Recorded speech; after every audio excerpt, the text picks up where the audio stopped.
for Donald Trump. Yes, there is a problem. Yes, this is problematic. But with that being said, Donald Trump's idea that the media is somehow coordinating with all these, states, the board of elections to rig the election seems to be false. Yeah. What the media is doing, besides what we've seen with this email, most of the time, Donald Trump is putting his foot in his mouth. The media is pointing it out, and he's blaming the media for him putting his foot in his mouth. Okay, and that's problematic. and we've covered that at length, but this is a distinct and serious problem, Tucker. And I mean, I know this is an old horse, but can you imagine if this were a Republican who had been fed a question by Fox News, the different reaction we'd be seeing in the media?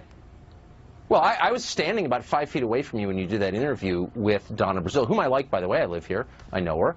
And my jaw was open, as was the jaw of everyone watching. October 19th, we were in one of the debates, as I remember. And I remember thinking, how can that not be on the front page of the New York Times? She has no response at all. She accuses you of persecuting her. She kind of half quotes the Bible and then sort of stumbles off to another interview. I'm thinking, this is the head of one of our two political parties giving a nonsensical answer, lying in the most transparent possible way, and basically nobody picked it up. It's like, yeah, whatever. She just kind of went on.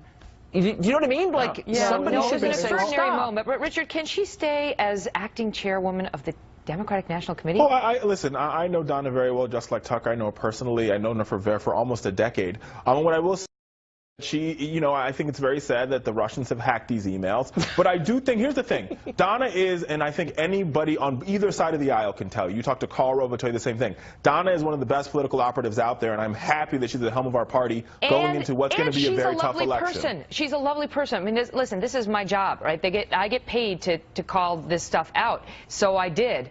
But I had her dead to rights, and one wonders whether the reason she was so defensive in that interview was because she knew it wasn't the only time, Richard. And you tell me, you're fine with her, notwithstanding the fact that she appears to have cheated in 2 debates, staying as the head of the DNC. Well, like I said, I think there has to be, the question needs to be asked is, how is it possible for a political operative to get a question? That's the main question here, and I think me and Tucker agree on that point. With that being